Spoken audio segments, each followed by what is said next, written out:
al-Asfahani, he says no, it's not like that. Al-Khabar could be something firm, but An-Naba is something extra in 3 areas. The first area, the fact that it was delivered to you by somebody who is trustworthy. The first condition for any news, any piece of news to be called An-Naba, it has to be delivered to you by somebody who is trustworthy. Something that would give you knowledge. It will increase your knowledge. But if it comes to you by somebody who is known to be a liar, would that increase your knowledge? It will just give you that. It's possible. Could be this, it could be that. So it hasn't increased your knowledge. So for An-Naba to be beneficial, it has to increase you it has to increase you in knowledge. Second thing, so the third thing, the first thing, it has to be from an authentic source, a trustworthy person. Secondly, it has to increase your knowledge, and it has to have, the third one, it has to have what? Great benefit to you. If somebody tells you that a car has passed by, it's true, he's trustworthy, and from knowing that this person is the one who gave it to you, he has increased your knowledge that cars are passing by, I know. But what will I get out of this? Will I be able to call this An-Naba? No. Unless you benefit from it, you can only then call it what? An-Naba. And now when we look at this matter, what Allah subhanahu wa ta'ala has, what Muhammad sallallahu alayhi wa sallam came with, Muhammad sallallahu alayhi wa sallam was known to be the trustworthy, as-sadiq and al-amin. So there's no question about the first element. The second element, the fact that it increased them in knowledge, it did increase them in knowledge. Because not only that he was trustworthy, but he was sent by Allah subhanahu wa ta'ala, supported by miracles, supported by the Quran, which in itself is a miracle. Would that not increase your knowledge? Of course. With the Quran, we had news about the past nations.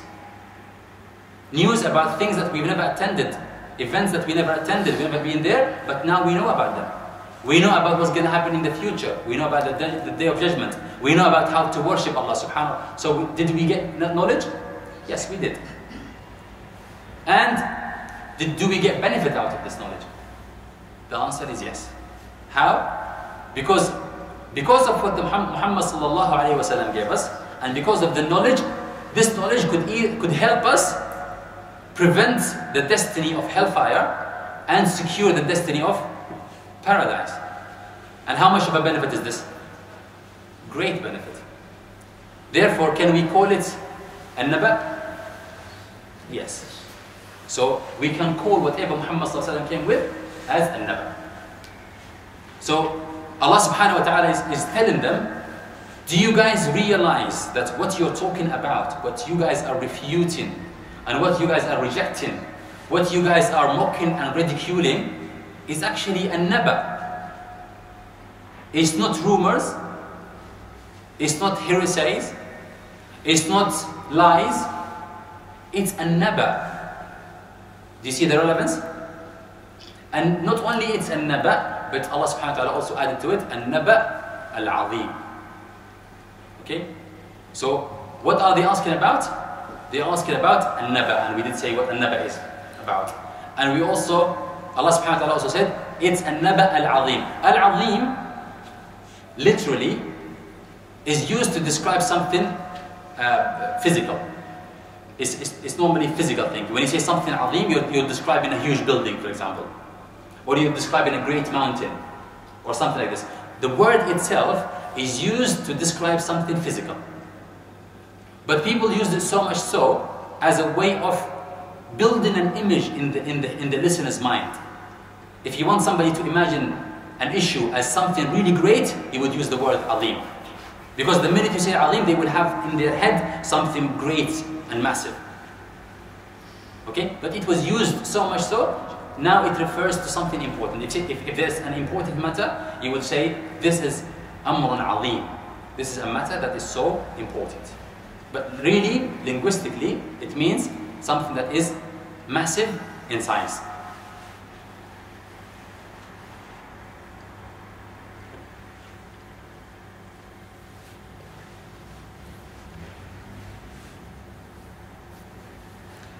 Now we need to find out what is this An-Naba al-Azim? Is this really the answer? Do we know now what exactly is An-Naba al-Azim? Or Allah subhanahu wa ta'ala has described the matter upon which they were questioning with what? With a description. Say for example, I can give you an example, and I say, one of you here is the oldest. And then I say, he is wearing a jacket. Have I actually given you the answer? I only described the person. Do you understand? And here Allah subhanahu wa ta'ala is saying, عَمَّ يَتَسَاءَلُونَ. Did he actually tell them what is it, the matter that they were questioning? He only described it. He said it's a great news, but what is it? There is two opinions amongst the scholars about what exactly they were talking about and what they are refuting or rejecting. Some of them, they said An-Naba al-Azim is the Quran.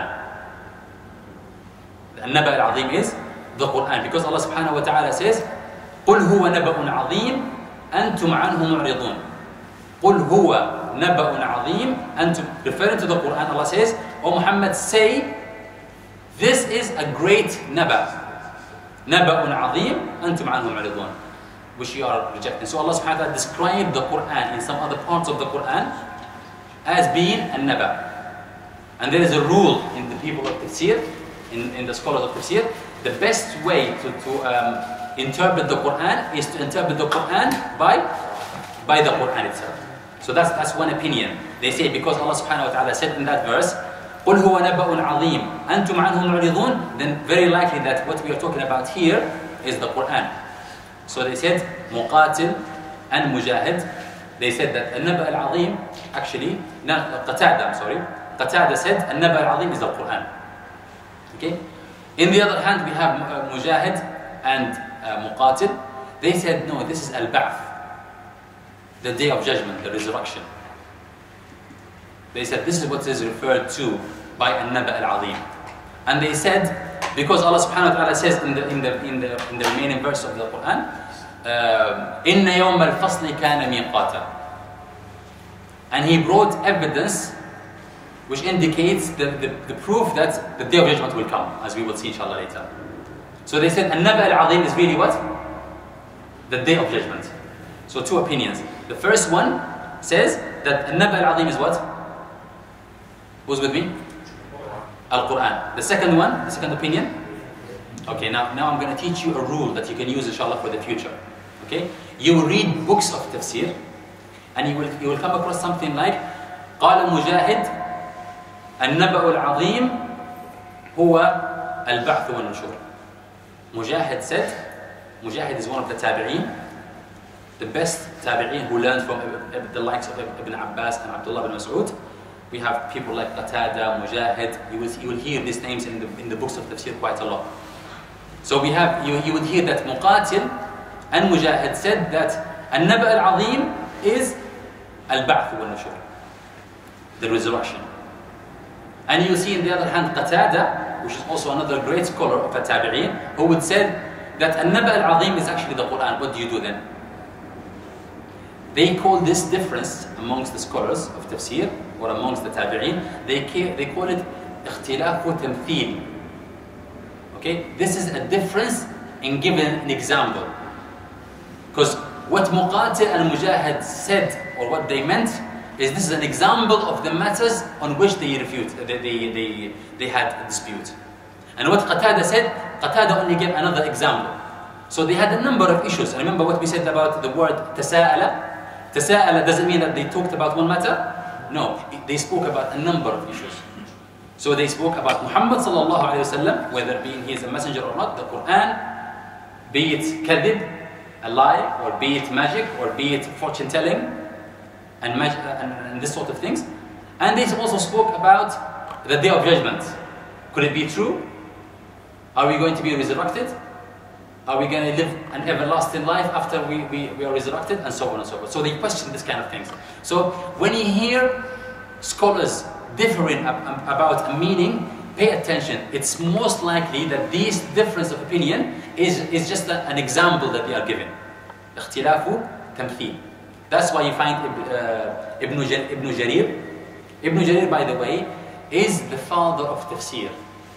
Ibn Jarir al-Tabari is classified as the father of Tafsir. He is the first one, the first scholar that came after the Tabi'in and went around the cities, the Muslim cities, collected all the knowledge and filtered everything, and he devised rules and fundamentals with which he would do his tafsir. So he heard from Muqatil, he heard from Qatada, he heard from Mujahid, and he heard obviously from Ibn Abbas, and he heard from Abdullah ibn Mas'ud. He gathered all the opinions, and he filtered them, and he put them together. And he had rules with which he would combine opinions, or he would weigh them and say this is a stronger opinion and this is a less opinion. So Ibn Jarir was the first scholar who wrote a book of tafsir on which all the books of tafsir that came after relied. So Ibn Kathir was only a student of Ibn Jarir. His book was more famous, but he was only a student. In this ayat, Ibn Jarir said there is no difference between what Muqatil and Mujahid said in the one hand and what Qatada said. It's just a matter of difference of examples. They gave one example and he gave a different example. Ash-Shinqiti rahmatullah alayhi said also came, and he said if you think about it really, there is no difference, because if you reject Muhammad, then by default you have rejected what? The Quran and the Day of Judgment. If you rejected the Day of Judgment, you obviously rejected what? The Quran and Muhammad sallallahu alaihi wasallam. So whatever of them, if you reject either of them, you will have rejected what? All of them. If you accepted, you can only accept them all in like group as a whole. You can't accept some and leave some. So there is no difference. So now if you ask, what is An-Naba al-Azim? What will be the answer? Everything that Muhammad sallallahu alaihi wasallam came with. Everything. This is what An-Naba al-Azim is. Okay? And with this in mind, you need to follow what we're going to be going through, inshallah.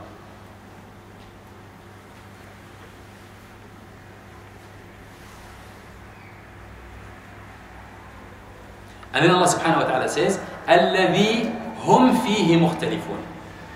So now, first he asked the question, Allah subhanahu wa ta'ala raised the question, عَمَّا يَتَسَاءَلُونَ. And then he goes, عَنِ النَّبَأِ الْعَظِيمِ. They are actually questioning the great news, An-Naba al-Azim.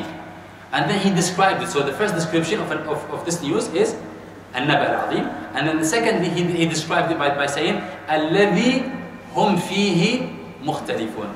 That on which they have differed. What does that mean? How much weighting does it add to the meaning? First of all, you have to think about what happened, and if you can imagine, what happened when they heard of Muhammad sallallahu alaihi wasallam's claims. The people, especially the chiefs, they got together, and subhanAllah, somebody would come to the room and they said, oh, so and so, have you heard what Muhammad has been saying? He said, yes, I heard. What do you think of what he said? He would say, I think he is a liar. And then, will they accept that from him? They themselves will say no, that he's not a liar. We all know that Muhammad is the trustworthy. And this will not wash. People will not accept this. And then he will go back again and tell them, what do you guys think? They will think, we think he is a kahin. He's a fortune teller. He will say, nah, he's not a fortune teller. Because we have seen fortune tellers. And when we see them, what they do, we see the words they use, we see the tools, okay? And Muhammad sallallahu alaihi wasallam never had anything to do with fortune telling before. And then he will say, so and so, what do you think? He will say, the most likely thing, he is a magician. He is actually a poet. He is sha'ir. They will go back to him and say, oh, come on. Think about it. We are the people of poems. We know shi'r inside out. And we would be able to distinguish what is shi'r and what is not. Would anybody testify that this is shi'r? And they will all say no. This is not shi'r for sure. So they will say no, then keep quiet. So now, somebody proposed something,